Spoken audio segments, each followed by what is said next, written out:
Hello, my name is Brian Sollis. I am the principal analyst and futurist at Altimeter Group. I'm also an author and a digital anthropologist. We can talk about that one later. It's a privilege for me to be able to speak to you virtually. I think you all play a very important role to the future of business.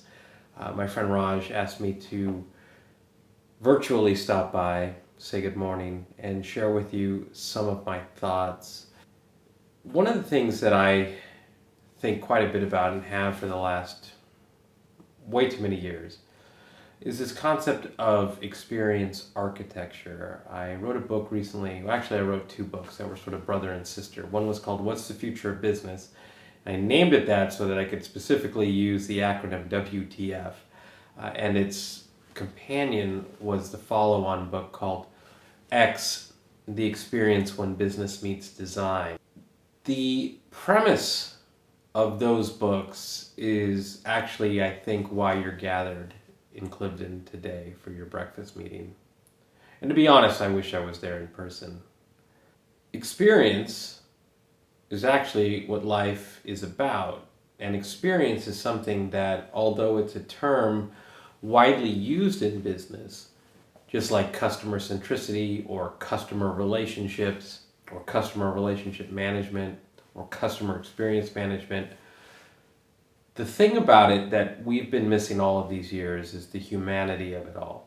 And as a digital anthropologist, I like to joke with a play on words and say, oh, the humanities of it all. Because really at the end of the day, what we're missing is social science. We're missing the psychology, the neuroscience, the emotions of what it means to be human and what it means to have an experience.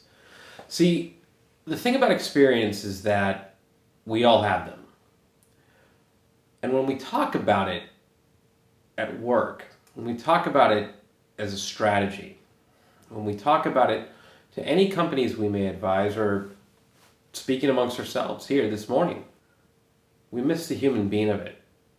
And we often mistake ourselves for the customer we're trying to reach. Customer experience is not just a strategy. Customer experience isn't just about technology.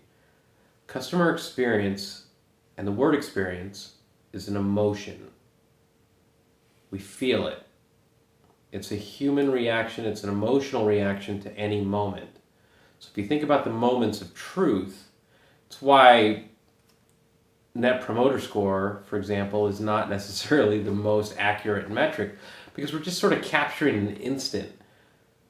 Whereas an experience is not just one instance, it's all of the instances combined. It's how all of those emotions stitch together to sort of leave you with a memory. Was that experience good? Was that experience bad? And customer experience, the way I define it, is the sum of all experiences a customer has with you throughout the entire journey, throughout the life cycle. In fact, it's not just about any one moment. It's about how all those moments come together. And so I like to spin or shift the perspective to the customer's experience, adding an apostrophe S, so that we can see it from their experience, the experience that they feel, because all experiences come down to two emotions. It's a great emotion, and you talk about it. It's a bad emotion, a negative experience, and you talk about it. Either way, both form a memory, and that memory becomes brand. In fact, I often say that in today's connected society, one where people are proactively seeking the shared experiences of others in order to help them make a decision, those shared experiences, the experiences that people have and the experiences that people share, become your brand.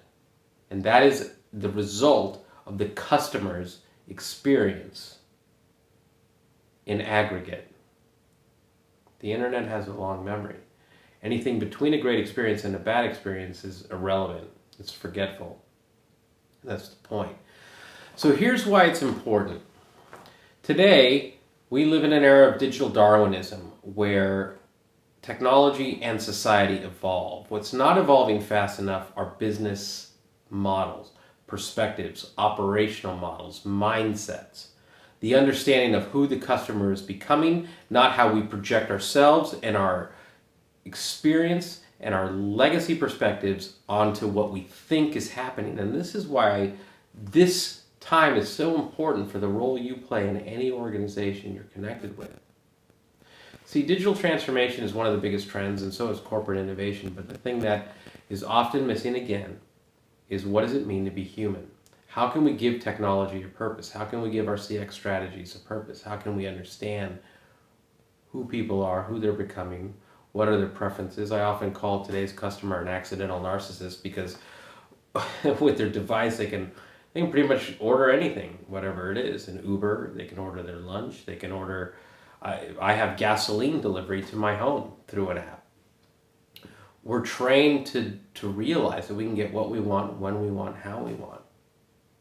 So I guess that's what this comes down to, is that to be customer centric actually means to be customer empathetic. And to be customer empathetic, that means that we got to look at data holistically. That means we have to apply AI, machine learning. We have to get rid of our cognitive biases to be able to see how people are different, how they're different from us, how they're different from the models that we have in place, how their journey completely breaks the linear model that we have for them. No matter how much we bolt on to that journey, whether it's mobile or social or what have you, it all still sucks.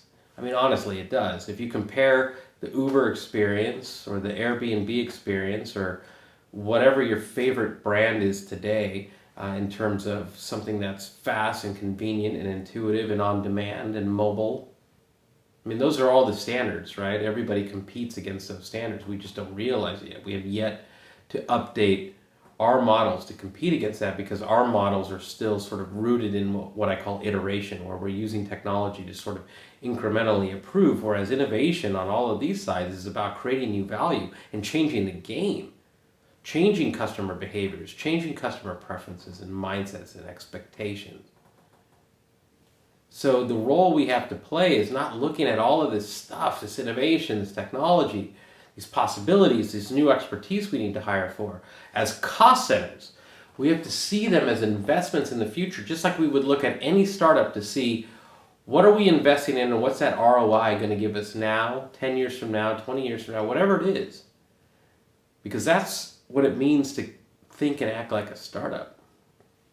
New mindsets, new perspectives, new formulas, new models, new ways of attacking not just the problem, but also all of the new opportunities that are before us. See, when we talk about customer relationship management, or we talk about customer centricity, what we're really talking about is, how can we incrementally use technology to automate or improve or scale all of the things that we have so we can deliver greater shareholder value next quarter. Minimize costs, maximize opportunities. Nothing wrong with that, trust me. Got nothing against money.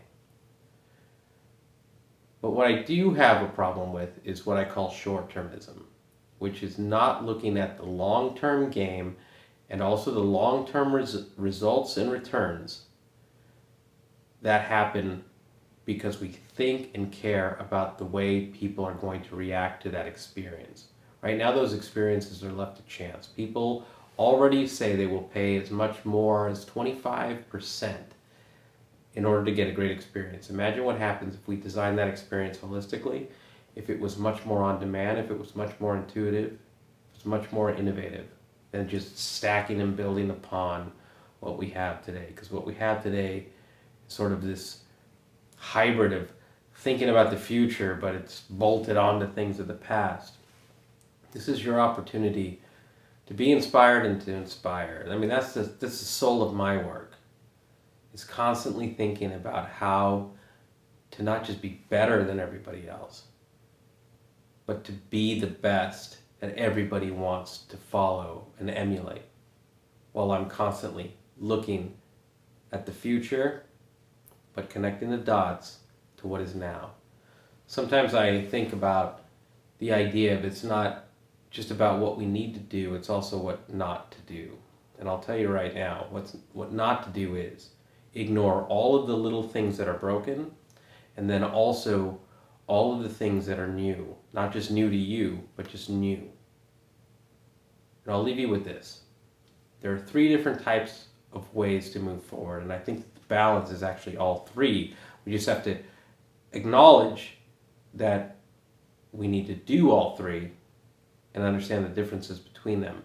One is iteration. In fact, most companies that I look at today confuse iteration with innovation. Iteration is doing the same things, but better.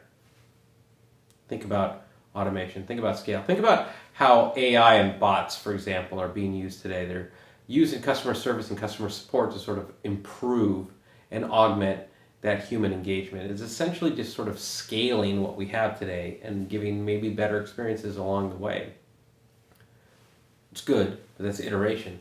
Innovation is introducing new value. So imagine if AI, machine learning, was able to anticipate based on past behaviors and current personalization models what's going to happen next in order to proactively engage that customer before that negative experience happens.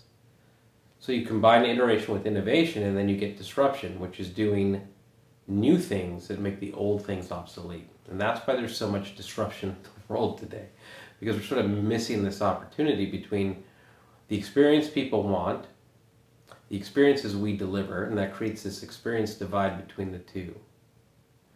Call it the epidemic of out-of-touchness. We have to build bridges to this side of experiences that we don't deliver today, because that other side isn't going to build bridges to us. And if they do today, it's finite.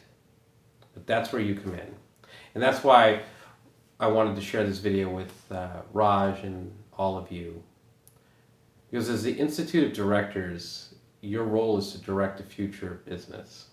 And the future of business as it is right now is largely rooted in business as usual, with some semblances of innovation, but it's actually iteration. Hopefully today you leave becoming part of that movement that's going to transform businesses into not only something that's relevant, but something that's meaningful, and using technology with a purpose, and rethinking what those models are and what those investments are in order to allow them, to give them that permission, to give them that space, to give them that freedom, to allow for true leadership, not just management based on old models and infrastructures, but leadership to architect the experiential foundations that usher in the next generation of business. Again, I wish I was there. Maybe Raj can share with you some of my latest work, especially on my new book, Life Scale, which is looking at us and technology and how it's disrupting us as individuals, both in our personal lives, but also in our work lives. In fact, productivity is about to hit a wall, and it's already starting to smack it quite a bit, where digital distractions are having a pretty dramatic impact on our productivity, our creativity, and our workflow. And in an era of machine learning and AI, we can't afford to lose our jobs, and we can't just simply be retrained. It's a real important time to reimagine the importance of creativity in our work and to sort of break that traditional linear thinking, because one of the pillars of innovation is creativity. So with that, I will leave you to your duties, and I just wanted to thank you for allowing me to virtually participate in your meeting today. And together we will define not just the future, but a better future, a more meaningful future, a more significant future that people will look at and say, wow, this is the time where business was reinvented, not just as another industrial revolution, but as something that actually took humanity into account to do something better and more significant that brought us all together with that sense of purpose. Wasn't just about buying and selling or transactions, or simply the size or the margins of anything. It was what we did to build a better community, a better market, where everybody had the types of experiences that not only they were willing to pay for, but they were willing to share. Thank you very much.